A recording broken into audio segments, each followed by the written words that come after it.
Hello, and thank you for tuning in to Fed Up, your no BS nutrition podcast.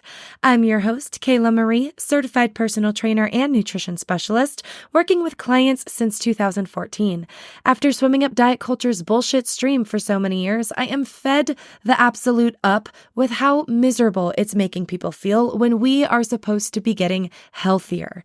This podcast is here to help you gain your sanity back so you can stop yo-yoing once and for all and finally learn how to trust yourself so you can enjoy food again without fear or shame while still getting to your health goals. My aim is to teach you how to detect the BS in not just the food and diet industries, but in all realms of life, because I know that, like me, we are all just a little fed up. So without further ado, let's dive into today's episode.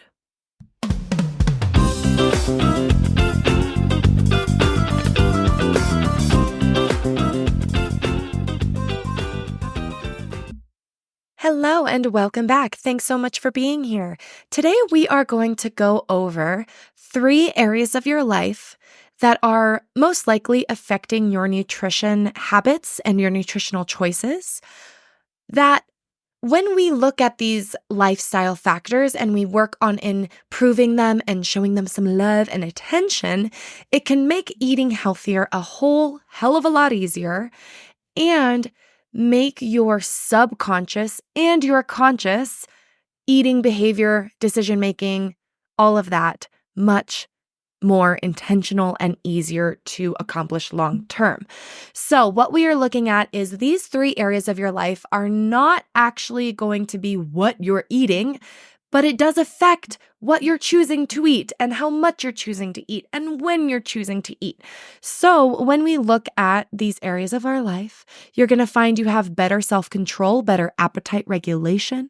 You have less stress and less decision fatigue about what to eat throughout the day. And if you listen to my last episode, we talked about my 5 food fundamentals and how they are much more helpful than standard dietary rules. And they help you to adhere to a healthier eating plan because it makes it easier, it makes it more intentional, makes it more fun, makes it more realistic. We're going to be building on that today. So what we're looking at is 3 areas of your life. Sleep, number 1. Number 2 is going to be movement. And number 3 is going to be planning, or lack thereof. So as we look at these 3 areas, I want you to be reflecting on how they might be affecting your eating behavior. Again, I'm not looking at what you are eating today, but I'm looking at what is affecting what you're eating, why we're eating that food. I also want to apologize ahead of time if you hear the tractor going by right now. I do live on a farm, and it's also very windy. So if you do hear a little bit of that, I apologize. We are taking some messy action today, and I'm not worrying about it being the perfect sound quality. So hopefully AI does its job and filters some of that out. So we are looking at first area, sleep. You knew it was coming. You hear it all the time, get enough sleep. But I want to explain to you why. I have so many clients that are attempting to eat better, attempting to make better choices, stick to their dietary goals, and their sleep is shite, and they're wondering why it's so freaking hard. Number 1, we all know that when you get a shitty night of sleep, you feel shitty the next day. You might have a headache, you're more emotional, you are more reactive to negative stimuli. They show that in some research and studies that I will link in the show notes, of course. Regular quality sleep is associated with appetite regulation, mood regulation, which is going to help with stress or emotional eating. When you get shitty sleep, you're more likely to respond to negative stressors, and it's much harder to perceive the world accurately, which means it causes you to overreact. So if something goes wrong in your day, right, and you don't have sleep, it's like the worst thing in the world. You have good sleep, you're pretty able to see that it's not that big of a deal, right? You're pretty grounded, I should say. That's the word I'm looking for. You're feeling grounded when you get enough sleep. It helps you eat better. It helps you feel less stressed because your body is recovered. And if you are, exercising, or you're starting a new diet plan, or whatever it may be, we live a human life, we're very stressed out.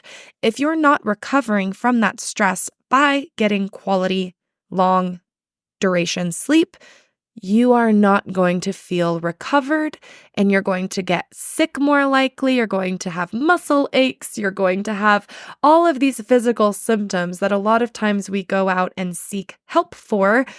And really, the root cause is our sleep. We cannot underestimate how important good quality and enough sleep is. Now, granted, there are seasons in your life that may not be conducive to good sleep. You have a newborn baby or children. You maybe have some jet lag from moving to a different area, or you started a new job, or you're getting up in the morning, or I don't know, you have hormone changes or stress or this or that. There are periods of our life where sleep is maybe not the best. But if this long-term chronic sleep deprivation happens throughout your life, they're shown that you have increased obesity, increased likelihood of other diseases, decreased glucose tolerance, increased concentrations of cortisol. Sleep-deprived people are shown to eat less fat and protein, but you crave more carbs. If you're getting less sleep, you're also moving less. You have increased hunger because your hormones ghrelin and leptin, which affect your feelings of hunger, and fat storage and fat production, all of those are all messed up when you don't get enough sleep. So it's harder for you to tell when you're hungry, when you're full. It's harder for you to, again, regulate your mood. So you're going to feel the need to cope with negative stimuli or the stressors of life because it feels way more stressful with food a lot of times. This is very normal. So it's going to help you eat better when you sleep better, which moves us into number 2, which when you sleep more, you also are more likely to move your body more. And I don't want to make number 2 exercise daily because I don't want to put the pressure of this, it has to be super high intensity exercise every single day. However, yeah, try to get your heart rate a little bit up, try to sweat a little bit. Some days of the week, 100%. I'm a personal trainer first and foremost. So I believe in exercise throughout the week. However, every day, if you could get up and take a couple of walks, if you could stretch your body, if you could reach your arms up overhead, if you could move through your ranges of motion rather than rolling out of bed, sitting on the couch, sitting at your desk, sitting in your car, we need to be standing up and moving our bodies. Our lymph nodes, our lymph system, our lymphatic system, the only way we move lymph fluid through our body is through the squeezing and contraction of our muscles. We need to be moving. We need our blood and oxygen to get a better pump throughout the body to bring oxygen to our brain, which helps with our cognitive function short and long term. Executive function is shown to increase for up to 2 to 3 hours, even for those with ADHD, by the way, after exercise. And it doesn't have to be super high intensity. It could just be walking, maybe a brisk walk. It helps with your appetite and your mood regulation. It helps with your cognitive function in terms of, again, mood regulation, decision-making processes. Some people have a little bit of appetite suppression, which can help for portion control. Some people exercise and it helps to, again, eat. I'm this person who, when I am not getting regular exercise, I actually struggle to maintain an appetite, or I might feel hungry, but I don't have an appetite. As soon as I am exercising regularly again, I am eating breakfast, I am eating lunch, I am eating dinner. It can also help make better decisions because you just left the gym, or you have this intention of exercising or moving your body. So you want to make sure you're fueling your body and feeling good about what you're fueling your body. So sometimes these go hand in hand. It doesn't mean you need to earn your food through exercise or that you should exercise because you ate food.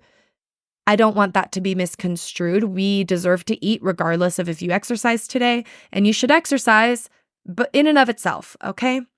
I know oftentimes we hear you can't out-train a bad diet, and people think you only work out to lose weight. Well, no, we want to move our body because it's healthy for us. And yes, moving your body can help burn calories if you're trying to lose weight, but that's not our main objective. And it shouldn't be for exercise, because that's going to create this really kind of nasty relationship with exercise and food, and it's a whole mess. So we'll talk about that in a different episode. But we also show that when you build muscle, so let's talk about strength training for moving your body, for example, when you have more muscle mass, your body requires more energy. This is how we quicken our metabolism. It's not lemon water in the morning. It's having more muscle on your body. Cardio, having good heart health is important for so many more reasons than just losing weight or burning calories or being skinny. So if you're looking for a good way to manage your nutrition and what you're eating, sometimes that daily movement can help, but also caveat there, we need to be moving our body regardless. But I wanted to just touch on that because I don't want it to be misconstrued as you need to exercise to eat. We're exercising because it helps with so many more things, including our appetite regulation. Number 3, planning or lack thereof. And planning does not mean or have to mean meal prepping 8 hours every Sunday. For some people, this is not realistic. This is not fun. This is not real life for every single week. What happens when you don't meal prep? What happens if you enjoy going to church and having a family day on Sundays? What happens if you're out of town? What happens if you, whatever it may be?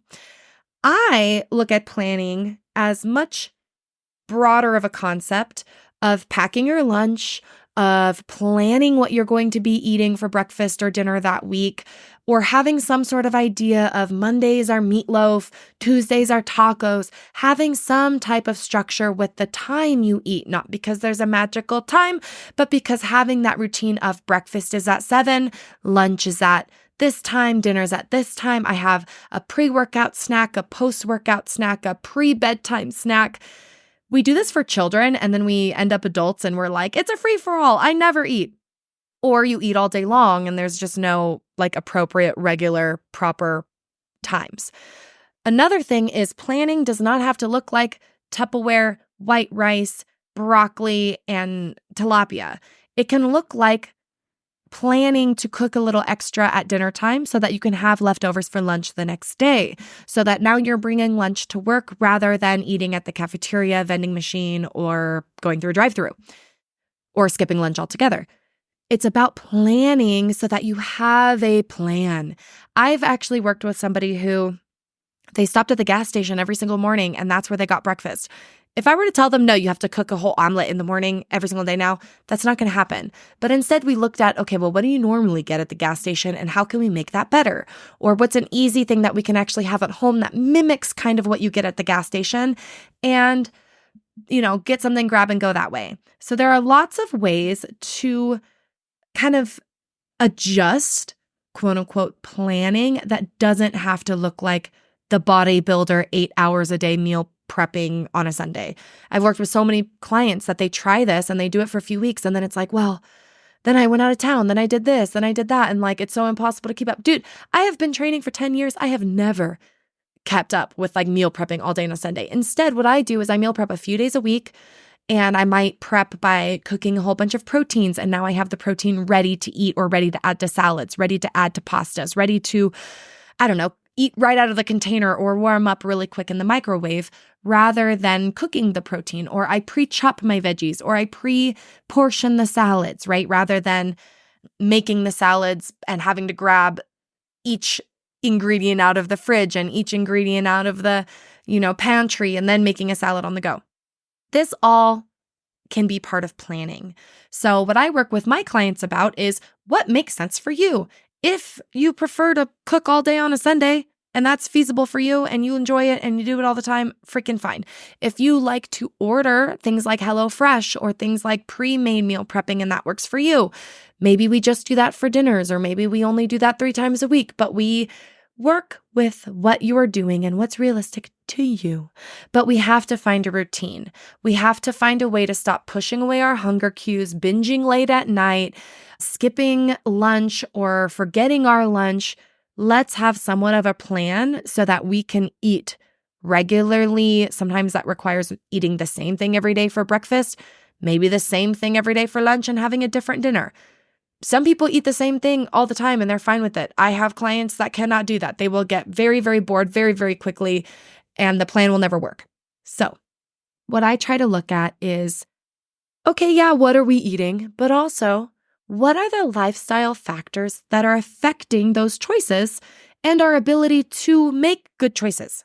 That's what we want to look at. And if you regulate your sleep, you have a good or a normal, regular sleep-wake cycle, you have quality sleep, you're getting 7 to 10 hours of sleep depending on who you are, you're emotionally regulated, your appetite is regulated. Now you're able to move your body every day, you're able to make some healthier choices, you're able to prep and plan, you're able to be more intentional. This has nothing to do with whether or not you're eating sugar, but I bet you all hell that if you're not getting enough sleep, if you're not moving your body every day, if you're not planning, you're going to crave sugar and you're going to eat sugar all day long. If you get enough sleep, you have some sort of a plan every day, you went on a nice little 10-minute walk this morning before breakfast, maybe you actually make yourself that omelet or some healthy oats with some protein instead of going through the drive-thru and getting another 500-calorie latte and a donut. So, hope this helps. Hope this helps to reduce some stress around, well, what is it that I need to eat healthier about, blah, blah, blah. Because if you're not doing these 3 things, it doesn't matter what your plan is or what you're thinking you need to be doing. You don't even have a plan. And then you're not able to keep to that plan because you're not getting enough sleep and you're not regulating yourself and you're not able to have emotional, I don't want to say discipline, emotional regulation and discipline and control and feel at peace about it, right? So, hope this helps. Leave a comment, leave a review. Love you guys. I'll talk to you next week. Bye. Thank you for listening to today's episode. If you enjoy my content, please share it with a friend and leave a 5-star review wherever you are listening from. If you are looking for more, you can find me at KaylaMarieFitness.com or on Instagram at KaylaMarie_fit. I do offer one-to-one nutrition counseling, starting with my new client course, Nutrition Essentials, Your First 30 Days. You can find out more and enroll on my website. If you're a podcast listener, use the code CARB, C-A-R-B, for 10% off your enrollment. And if you're a weightlifter, beginner, or pro, consider joining my online Lift Club, an expertly designed 12-month training program with a community chat room, weekly office hours with moi, and 4 full-body gym routines per week. We're getting strong AF without neglecting our functionality or athleticism, and I do have month-to-month options available. I will talk at you all next week. Thanks again for being here. Bye-bye for now.